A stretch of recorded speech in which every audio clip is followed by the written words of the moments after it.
G'day, everybody. How you doing? Hendo here from the Rockstar Brewer Academy. It is great to be here as part of the Craft Brewing Professionals Conference. These events are always a lot of fun, and there's lots and lots to learn. And so, speaking of learning, what we're going to do today is we're going to have a chat about brewing Instagram-worthy beer in a social media world. Going to give you guys a hot tip. This is a talk for brewers. It's not a talk for social media managers. So if you are a brewer, you are in the right place. In fact, why don't you let me know in the comments if you are a brewer, and then I can see it in the chat window over here on my other screen.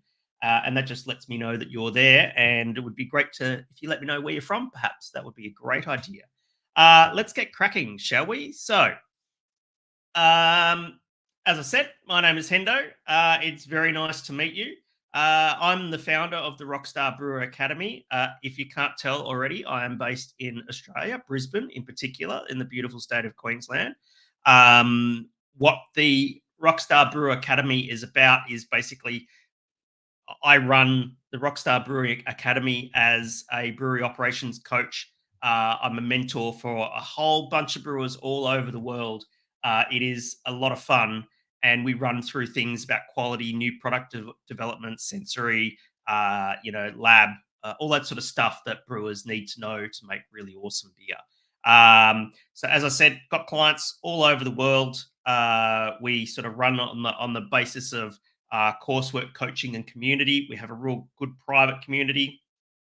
One of the, I guess, the really not so good things about being a professional brewer is feeling isolated. And if you've got a question, it's really hard to find a resource where you can sort of bounce ideas and get answers from another brewer, from a peer. You don't want to be sort of leaning on a brewer down the street. You might wear out the friendship. You definitely don't want to be getting your information from a home brewer website, and forums can be a little bit blur because everyone thinks they've got the right answer. So I've been a professional brewer for over a decade. It's a lot of fun. I used to own a brewing company that failed. So basically, I understand how brewers feel having run my own brewing company. I also understand the challenges that are associated with that. I've won a few awards, probably the biggest, lots of medals, but the one that I'm most proud of is that trophy that's sitting there behind me. That's the Champion Gypsy Brewer Award at the Australian National Beer Awards at 2016. And I get to travel around the world and judge beer, which is a lot of fun. Meet lots of awesome people. Former shampoo tester, don't do that anymore. You can probably tell why. Let's dive in, shall we? So, what we're going to talk about today is what makes a beer Instagram worthy, okay? And the problems with trying to brew Instagram worthy beer, uh, the 5 key principles around beer foam and haze, and then I'll give you some practical steps to make your beer more Instagram worthy. So, what makes a beer Instagram worthy? Well, there's no denying that social media continues to redefine the craft brewing landscape. The thing that sort of happens out there is you happen to have all these beer geeks, these people who are drinking all your beers, and they're posting about it on social media. And as a brewer, you've got no control over that. And so basically, what an Instagram worthy beer is a beer that photographs and looks lively, not like this one over here, looks inviting and drinkable, and does what it says on the tin. And so basically, what that means is if you're going to brew a hazy IPA, then it's probably good if it's actually hazy. And so, uh, because when I originally wrote this talk about brewing Instagram worthy beer, um, it's really interesting out there now because what happens is you've got consumers who come to your tap room or they'll buy your beer from a liquor store or a bottle shop or something like that. They'll pour it into a glass and they'll take a photo of it and they'll share it. And as you know, there's lots of Instagram, Twitter accounts, perhaps TikTok and that sort of thing as well. I don't really do TikTok, but basically showing really awesome photos of some really awesome beers. And this is how people are exchanging what they're, information about what they're drinking.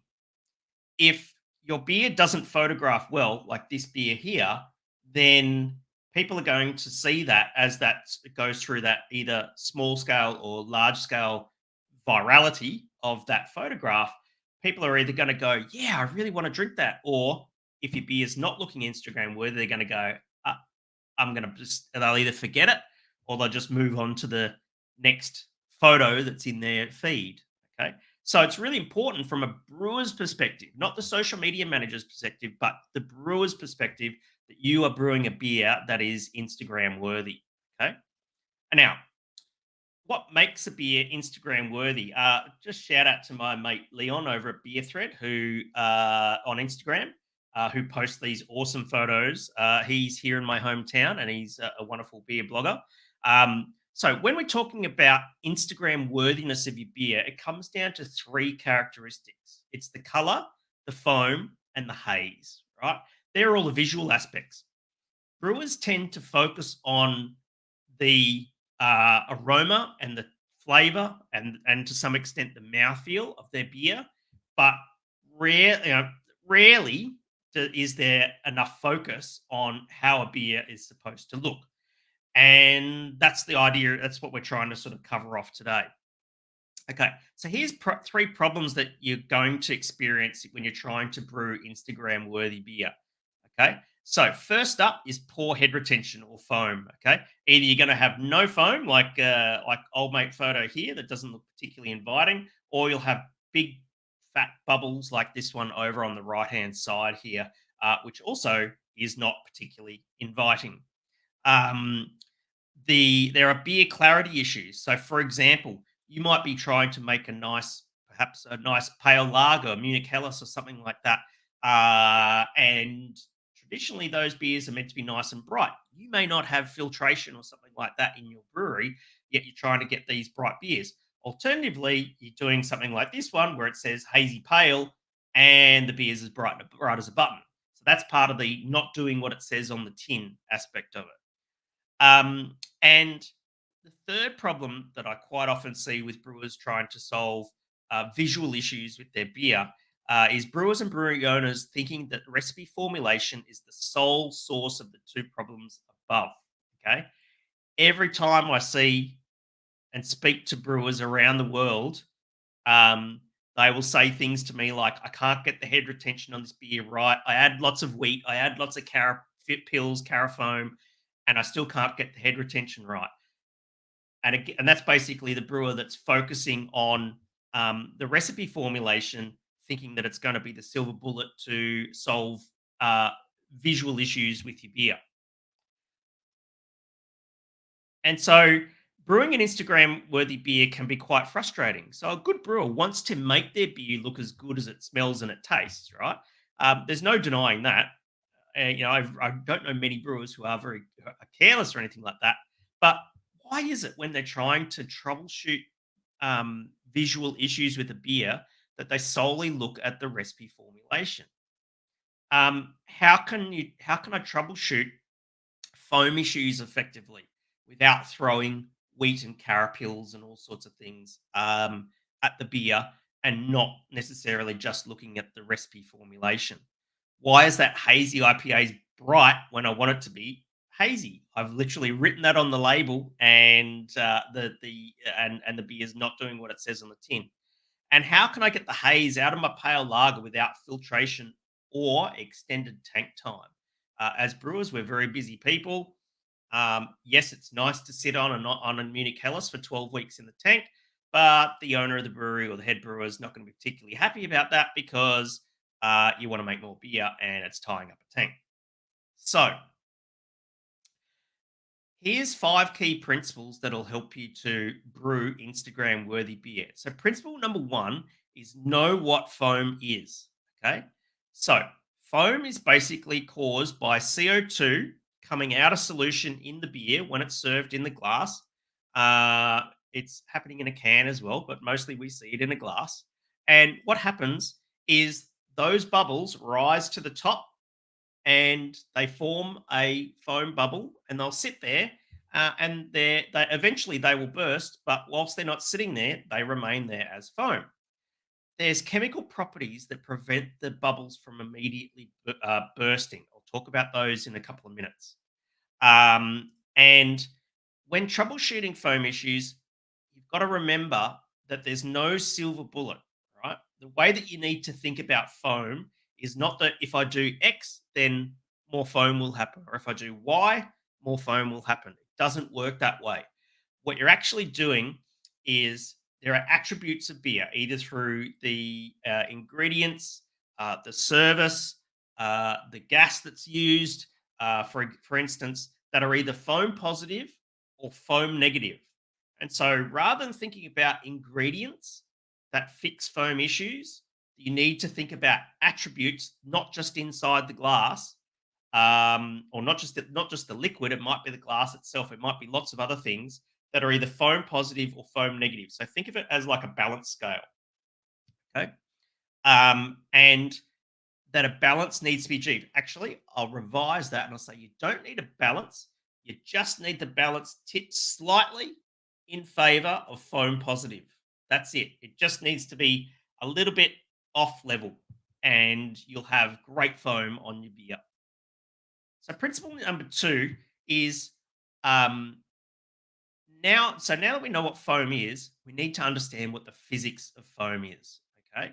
So when we're talking about the physics of foam, um, we need to understand some concepts around how liquids work. Okay. So one of the concepts that you'll see around liquids, and we work with liquids all day, every day, is the concept of surface tension. So surface tension is the tendency of a liquid to occupy the smallest space possible.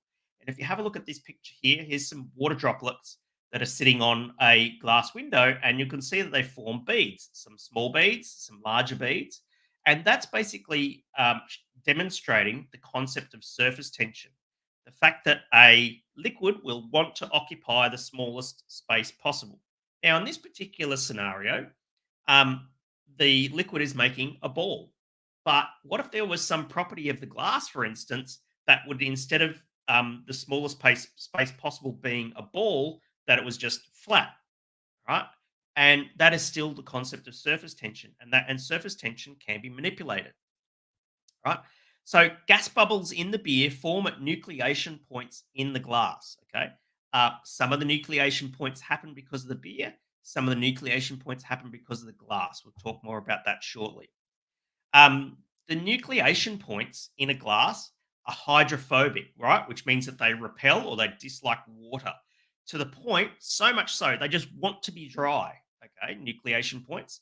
And nucleation points want to be dry so much that the CO2 that's dissolved in the beer comes out of solution, um, forming a bubble, which then, when it releases, rises to the top and creates foam. Each bubble formed can become foam, and the process is self-replacing as long as there is sufficient carbonation remaining in the beer. So basically, at this nucleation point, it'll make one bubble, make another bubble, and then those bubbles will sit on top of the beer, forming a nice bit of foam, nice layer of foam, and eventually the bubbles at the top will pop and the foam will start to dissipate. But if there's more bubbles being replenished at the bottom, then it becomes a self-replenishing thing, and that's how foam stays in beer. Principle number three. Now that we know what foam is, we know what the physics of foam is, we've got to understand the chemistry of the foam. Okay. So, in comparison to other carbonated beverages that we drink, beer keeps its foam for much, much longer. Okay. So, if you pour yourself a glass of Coca Cola, for instance, perhaps you might be pouring that into a warm glass. You'll notice that the Coca Cola will foam right up, but then it will dissipate very, very quickly. Have a think about that behavior for a second. Same goes for champagne. You pour yourself a nice flute of champagne, and it will foam right up, and then that foam will dissipate, and the bubbles remain, but there's no foam. Okay. Beer is a little different because it's got some properties that actually hold foam for longer, or has the potential to have properties that hold the foam for longer. Okay. So when we're talking about foam chemistry, there's three main foam positive compounds in the ingredients of beer. And so basically they are proteins. So proteins are derived from the malt. They're denatured in the kettle, And part of that molecule is hydrophobic. So it's basically something that's going to cause CO2 bubbles to come out of solution when it's in the glass. Okay. Iso-alpha acids, so derived from hops, particularly bittering additions and certain varieties of hops, they interact with the proteins and form hydrophobic parts. They basically are forming nucleation points, right?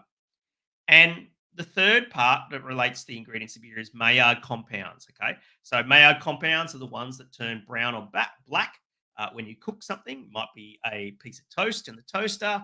It might be malt at the maltster going through the kiln to make either some Munich malt or some roast barley or some roasted malt or chocolate malt or something like that. Maillard compounds are also foam positive. Okay. Now, notice I haven't mentioned anything like, for example, nitrogen gas and that sort of thing. Yes, nitrogen gas is foam positive. So are lots of other things. I'm just talking about ingredients of beer. Okay. You know, carbonating, nitrogenating a beer. It's not necessarily an ingredient of beer. Some might disagree with that. You can you can leave a comment in the down below if you like, and let me know. I'd love to hear that. Okay, so um, on the contrary, now that we know that there are foam positive compounds, there are also foam negative compounds. And the three main foam negative compounds you're going to find are lipids, they're basically fats, detergents, and alcohol, right? And the reason why these things are foam negative is that they change the surface tension. What they do is they make those bubbles sitting on top of the layer of foam on top of your glass. Um, they make that surface tension reduce, and therefore the bubbles pop quicker.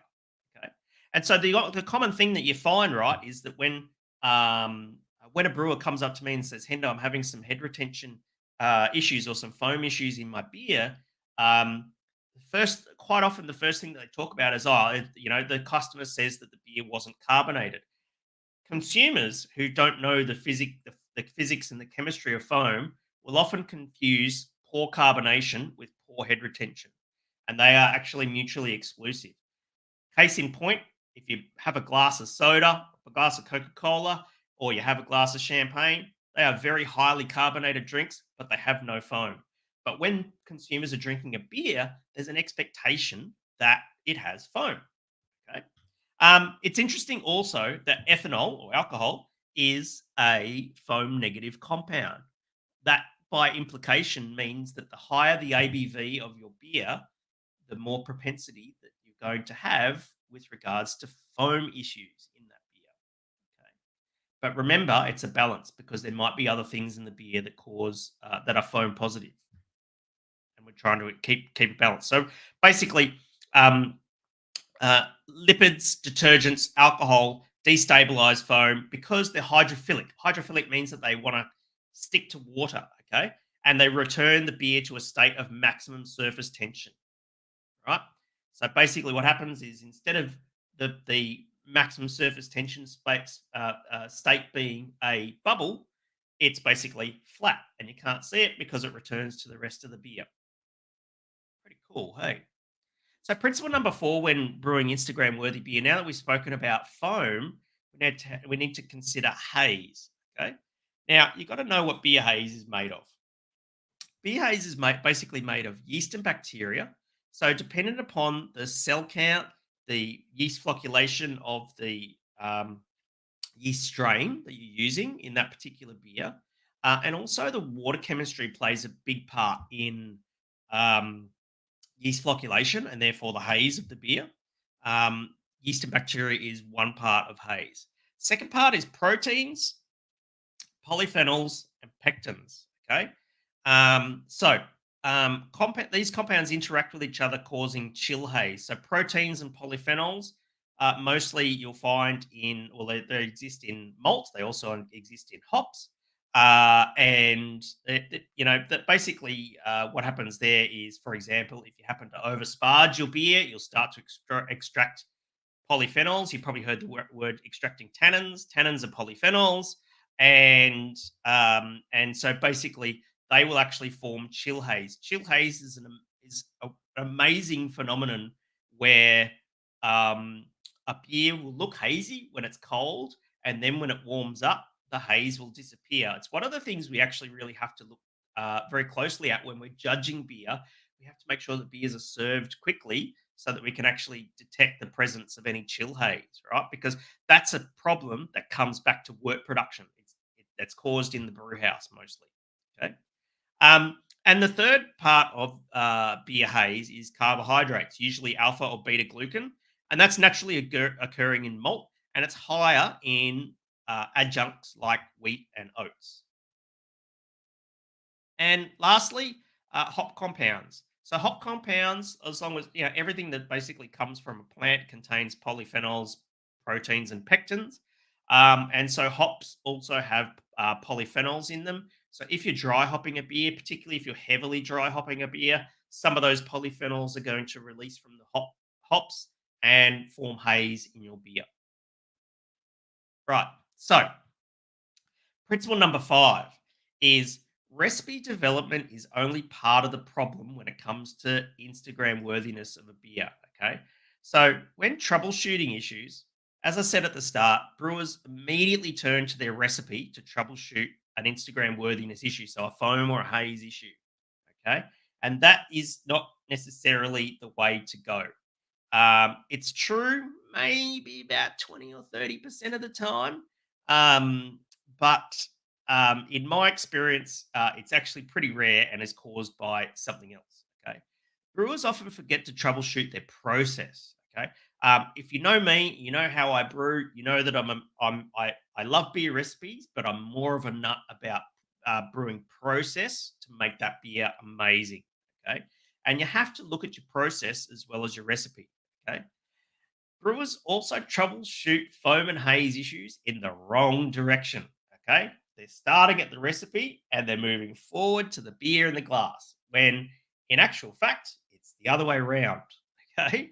Um, and very often, issues that are outside the brewery can cause foam and haze issues. It might be a glass cleanliness issue or something like that, or Karen with her lipstick. Drinking beer on your tap room and then the glass not getting cleaned as well, which is foam negative. So those things you need to be mindful of as well with regards to foam troubleshooting foam and haze issues. So here's 5 tips to make your beer Instagram worthy. Okay. Um, so, incidentally, I think this is the last slide. So if you've got a question, feel free to type it into the chat now. And I can see Kyle from Canada is there. Good to see you, mate. So let's run through some top tips to make your beer Instagram worthy. So, firstly, troubleshoot foam and haze issues from the glass backwards. So, from beer service backwards to the brew house and your ingredients in your beer, not the recipe forwards. Okay. Because very often I've had brewers come up to me and say, I've got head retention issues. I'll go visit their tap room. They'll pour me a beer and the glass is dirty. And therefore that will get rid of that'll dissipate the foam. And I went, well, of course not. Look at that glass. How are you cleaning your glasses? It might be something to do with agitating beer post fermentation is a way to denature proteins and reduce head retention. Maybe you've got a faulty pump or something like that. These things can actually cause foam issues. Okay, so start at the tap room or start in the glass. Start at the glass, work your way backwards to the bar, then the tap, right? Then packaging, then back into the brew house and that sort of thing. Tip number 2, you don't need to add wheat to create foam.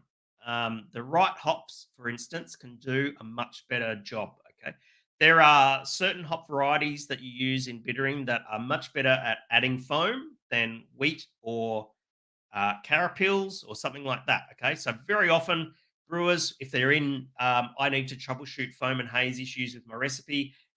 Usually it's I need to add wheat or I need to add oats or I need to add carapils.